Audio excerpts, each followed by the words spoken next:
కాయలు చూడండి, బాగా పండిన తర్వాత ఇలా నల్లగా ఉన్నాయి కదా, ఇవి మల్బరీ కాయల్లాగే ఉన్నాయి, గుత్తులు గుత్తులుగా. కానీ ఈ మొక్క మాత్రము మన దేశం మొక్క కాదు, అందుకని దీన్ని ఏలియన్ స్పీసీస్ అంటారు, పరజాతి. మన దేశపు జాతికి సంబంధించిన మొక్క కాదు ఇది. విదేశాల నుండి ఈ యొక్క కాయలు ఏదో రకంగా మనకి రవాణా కావడము, మన దేశంలో విపరీతంగా పెరిగిపోయినాయి. వీటి యొక్క డామినేషన్ కూడా ఎక్కువగా ఉన్నది. ఇవి అనేక ప్రాంతాల్లో విచ్చలవిడిగా పెరుగుతున్నాయి. కానీ ఔషధ విలువలు కూడా కలిగిన మొక్క కాబట్టి మనం దీన్ని స్వాగతించవచ్చు. దీన్ని శాస్త్రీయంగా లాంటానా అని పిలుస్తారు, లాంటానా కెమెరా అని పిలవచ్చు అన్నమాట. అలాగే దీని యొక్క పుష్పాలు కూడాను రకరకాల రంగుల్లో కనిపిస్తాయి. అందుకని స్పానిష్ ఫ్లాగ్ అనేటువంటి పేరుతో కూడా దీన్ని పిలుస్తుంటారు, స్పానిష్ ఫ్లాగ్ అని. అయితే ఈ ఫలాలలో ఉన్నటువంటి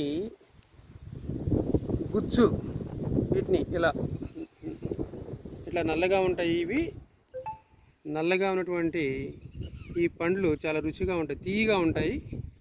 ఇవి మనం తినవచ్చు. దీని లోపల ఒకే ఒక విత్తనం ఉంటుంది, దాన్ని ఊసివేయచ్చు.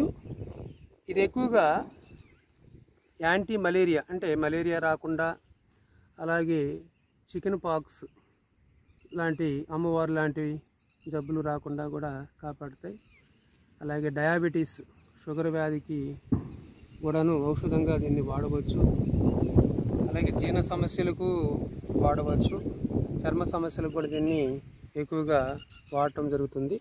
దీని యొక్క ఆకులు గమనించండి, ఈ ఆకులు కూడా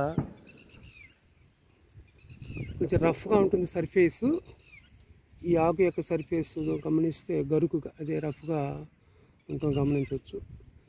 అలాగే ఈ కాయలు గుత్తులు గుత్తులుగా ఉంటాయి కాబట్టి మీరు దీన్ని చాలా ఈజీగా గుర్తించవచ్చు ఈ మొక్కని.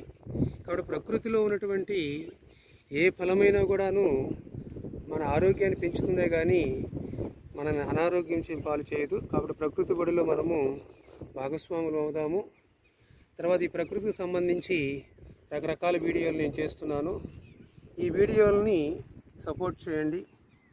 సో లైక్ చేయండి, షేర్ చేయండి, అలాగే సబ్స్క్రైబ్ చేయండి. ఇటువంటి వీడియోలు మరిన్ని తీయడం కోసంగా నాకు సహకారం అందిస్తారని మిమ్మల్ని అందరినీ కోరుతున్నాను ఫ్రెండ్స్.